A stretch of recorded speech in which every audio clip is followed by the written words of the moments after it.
Hello and welcome back to the Gamer Crafting channel. I am Angie, Indie Yarn Dyer, and General Mess, and I just thought that you should know that while recording this video, this is what I looked like. Like, just in case you were curious, it's this.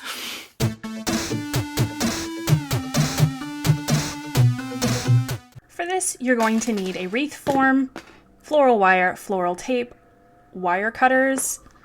Please don't judge how rusty mine are. A glue gun, extra glue sticks. I ended up using about 2. You're also going to need some decorations. I used some crystals, and I also used some black artificial eucalyptus, some black artificial moss, which felt a lot wetter than I thought that it would, and some artificial maple leaves, which actually came as a garland. In the viral trend, they show you to cut pieces of the wire floral form to make it a more of a crescent moon shape. I immediately discovered that either they were using much different floral forms than I was, or they were just all much stronger than me.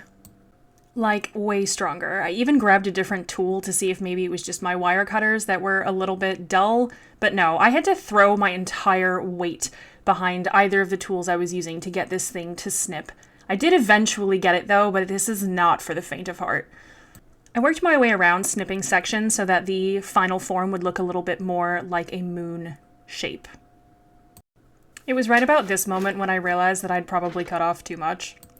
But I decided to press on anyway, and I grabbed my floral tape and I started trying to wrap up the edges to make them look a little bit more like a crescent shape like I had seen in all of the viral videos. You can see I had a bunch of false starts here, trying to wrap it. It's not really sticking because floral tape isn't really sticky like that.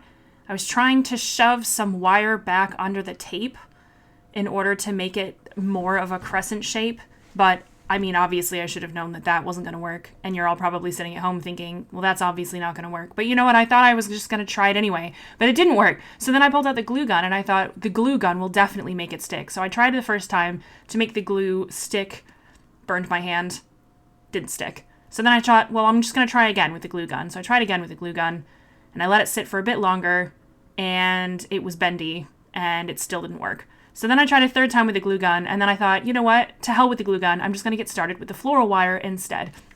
So I brought out the floral wire, and I started wrapping around the edges, and I was really frustrating because it wasn't really gripping to anything, so I was trying to wrap floral wire on top of other wire, and that's when I got frustrated. I took a break for tea, and then I got back at it, feeling a bit more calm, using the floral tape and then trying to create a base for the floral wire to make that crescent shape from. I definitely think that I messed up in cutting off too much of the wire in the beginning, but I also feel like it's difficult getting a full scope of a project when you're only watching a 30-second Instagram reel or a 10-second TikTok. Which admittedly is exactly what I'm going to do to try and advertise this YouTube video, but I definitely feel like it's hard when you're not really able to show people the frustrations and the methods that have to go along with it. Like, for example, you can see me fighting with the floral tape here, getting all like sort of crinkled and tangled, and I'm trying to make it form that crescent shape, and it's just not strong enough. I'm just not really able to do it. By the end of this project, I came up with a better method, but there was a lot of trial and error, which had I known to not try and error that in the beginning, I would have been able to finish this project a bit faster with less frustration. So my first advice would probably be to try and get a floral wreath that has 3 rings that go around that are interconnected, whereas mine only had 2, and I feel like that did make it more difficult when I was trying to initially create that crescent moon shape. So definitely try to get one with the 3 bands that go around instead of 2. And just to prove to you that my wire cutters aren't completely useless, I wanted to show you that they snip through the floral wire with relative ease. I got started with the floral wire, wrapping back and forth, and I started in the middle, which I definitely recommend starting in the middle because it gives you a bit more of a firmer base. Remember, in the beginning of the video, you saw me trying to start with the floral wire at the edges, and it was kind of a disaster, and it just didn't work very well. This is what it looked like about halfway through. As you can see, I started in the middle and worked out to the edge, and then I'm going to pick it up, and I'm going to start in the middle and work out towards the other edge. While I was working, I was trying to work in sort of a crisscross pattern, sort of making a bunch of tiny little X's around the wire, which I tried to get a better close-up of here, just sort of you can see that I'm trying to sort of wrap to make little X's back and forth.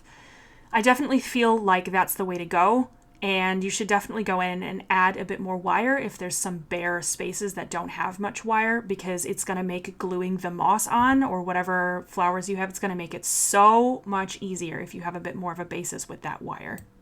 I'll also say that I didn't actually use that much floral wire. I used probably a quarter or a third of one sort of standard roll of floral wire. So if you have some hanging around from another project, it'll probably be enough for this unless you have an enormous wreath form. And then you're going to get started just gluing your moss on. I did a time lapse because nobody needs to see me spending an hour gluing a whole bunch of moss on, but you can see that it's much easier to get that sort of moon looking shape once you start gluing on the moss. So I would say don't stress too much if your wreath form doesn't end up looking too crescent moon-esque. Once you start adding the moss and the other stuff, your other decorations, like it's gonna work out okay.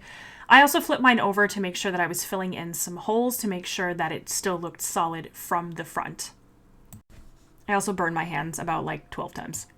You can cut your artificial flowers any way that you see fit, but I found it best to cut them in bunches and then snip them from the stems and then separate them out. It made it much easier to place and glue them as I worked.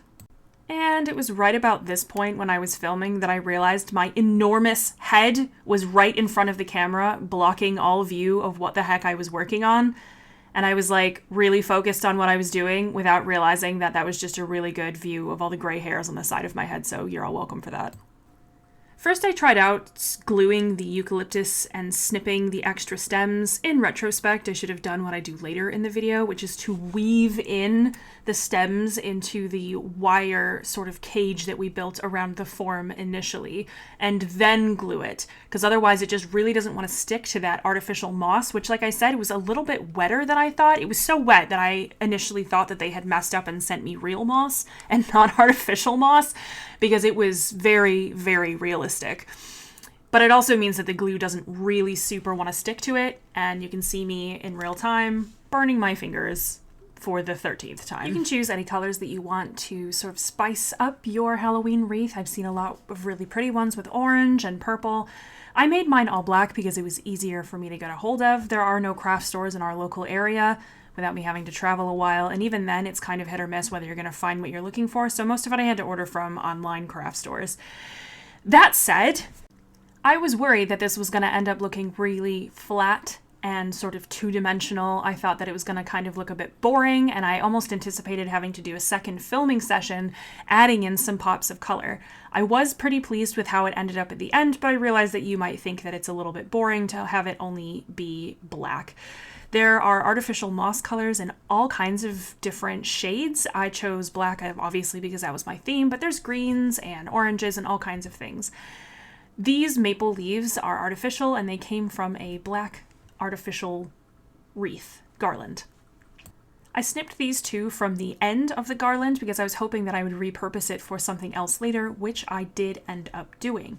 I will say that it is kind of hard to get things to stick on top of the moss, so a smarter way to do this might be either to get a drier moss or to try and glue things into bare spots rather than on top of the moss. One way you might do that is by leaving gaps when you're gluing the moss on to begin with, but if you don't want to do that, it is fine to just glue things on top of it. You might just have to go over it a few times. Like you can see me having to flip the wreath over and add a little bit more hot glue. Pretty sure by the end of this project, this wreath is like 95% hot glue, 5% everything else. I was using an extra hot glue gun, and you can see that those glue sticks are a bit wider than the standard smaller, just small craft sized ones. You'll also probably notice that adding those eucalyptus branches at the end really gave it that moon shape that I was worried I wouldn't have when I cut off too much of the form in the beginning.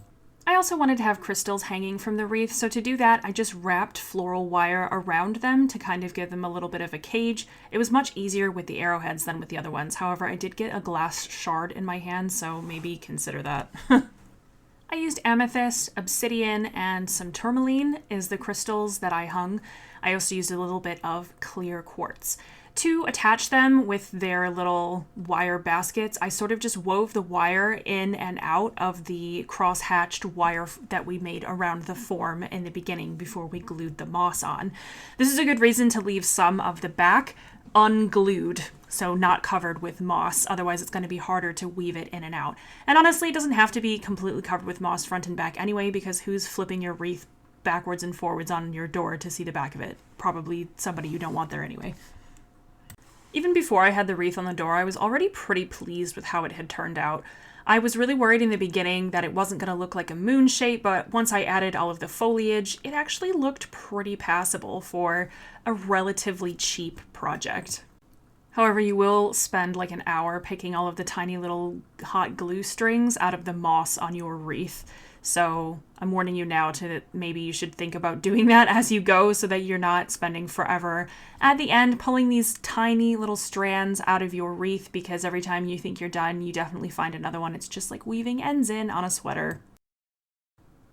Also, this made an enormous mess, so I don't really recommend doing this on top of wood. These are just planks of wood that I use for photography backgrounds. It's not an actual table, but it was still a mess, so I don't know, maybe put a tarp down or a waterproof tablecloth or something. I also feel like most tutorial videos don't show you how hard it is to clean up after, so here you go. You can see me trying to pry hot glue off of the boards I use for photography. I ended up having to use one of the pieces of metal that I'd chipped off of the wreath in the very beginning to try and get it off because nothing else would work. I did eventually get them all in the end, but it took me a little while.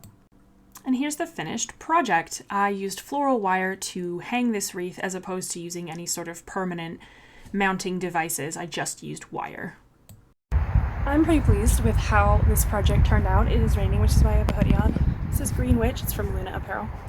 I'm pretty pleased with how this wreath turned out. I've seen other ones that I also like that have more color in them, but I just kind of wanted this to be a quick project. I wanted to try it. I would say I definitely burned my hands a lot when gluing this moss. Gluing this moss on, burned my hands a lot. So keep that in mind. You might want something, maybe metal or something to sort of be your poking thing. I did use these little crystals as hangy things.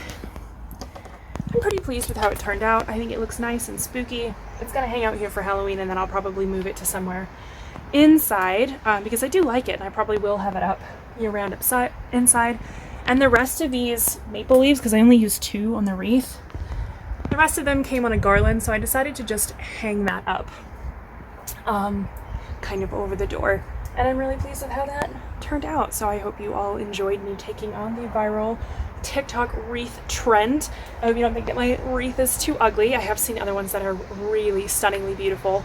I kind of ran out of budget for this. I didn't want to just keep ordering tons and tons of fake flowers, and like none of the local stores had any, so this is it. Anyway, I hope you all enjoyed this. Please join me on the next episode of Attempted Nerder, where I will be making Halloween-themed snow globe cold cups. I'm actually going to go and start those right now, so I will see you next time.